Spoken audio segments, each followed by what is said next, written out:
Views বাংলাদেশের প্রথম বর্ষপূর্তি 15ই ফেব্রুয়ারি 2025 উপলক্ষে সবাইকে আন্তরিক শুভেচ্ছা। রাষ্ট্রের কনসার্ন খুব কম, কিন্তু যেহেতু এই লোকগুলো জনপ্রিয়, এই জন্য মিডিয়াতে কিন্তু তাদের একটা গুরুত্ব আছে এবং মিডিয়া অনেক ক্ষেত্রেই এই ব্যক্তিত্বগুলোকে তৈরি করে থাকে। তাদের বিভিন্ন কাজ, বিভিন্ন ধরনের ব্যাখ্যা, বিভিন্ন ধরনের জীবনবোধ, এগুলোকে তারা প্রচার করে থাকে এবং প্রচার করার ফলে যেটা হয় যে জনমনেও তাদের একটা জনগণের মধ্যেও তাদের একটা শক্তি তৈরি হয়, একটা প্রভাব তৈরি হয়। কিন্তু রাষ্ট্রের সমস্যাটা হচ্ছে যে রাষ্ট্র যারা নিয়ন্ত্রণ করেন তাদের আবার এই সমস্ত দিকে নজর দেওয়ার সময় খুব কম।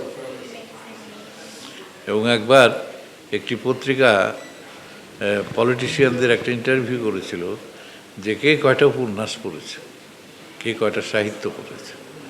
সেটা খুব দুঃখজনক ছিল। দুই একটা পলিটিক্যাল পার্টি ছাড়া খুব একটা ভালো জবাব কেউ দিতে পারেননি। এবং আমি দেখেছি যে রাষ্ট্রের যে দৃষ্টিভঙ্গি সংস্কৃতির প্রতি, সংস্কৃতি কর্মীদের প্রতি, শিল্পের প্রতি, এইগুলো কতগুলি ইনস্টিটিউশন আছে, সেগুলো ইনস্টিটিউশনগুলো ধ্বংস হয়ে গেছে, সেগুলো সরকারি অফিসে পরিণত হয়েছে। যেমন বাংলা একাডেমি, শিল্পকলা একাডেমি, এইগুলো তাদের যে ভূমিকাটা, এবং ওখানে একটা থোক বরাদ্দ, একটা বাজেটে টাকা দিয়ে দিল এবং তারাই করে থাকে। কিন্তু রাষ্ট্রের যে কনসার্ন, যে এই সংস্কৃতি কর্মগুলোকে কিভাবে সমাজের কাজে লাগানো যায়, সেইটা কিন্তু হচ্ছে না, সেটা হচ্ছে না।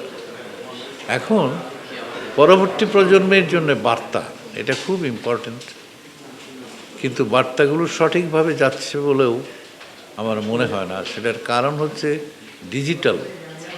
ডিজিটাল যে সিস্টেম। একটু আগে এখানে শুনলেন হয়তো যে এআই নিয়ে কথা বলা হয়েছে, যে নিউজগুলো এআই প্রভাবিত হচ্ছে। এখন আর্টিফিশিয়াল ইন্টেলিজেন্স যদি নিউজকে প্রভাবিত করে, কোনো লেখাকে, কোনো ছবিকে, কোনো ইমেজকে, তাহলে সেটা তো সঠিক বার্তা যাওয়ার কোনো উপায় নেই। তো এইটা একটা বড় সমস্যা হচ্ছে।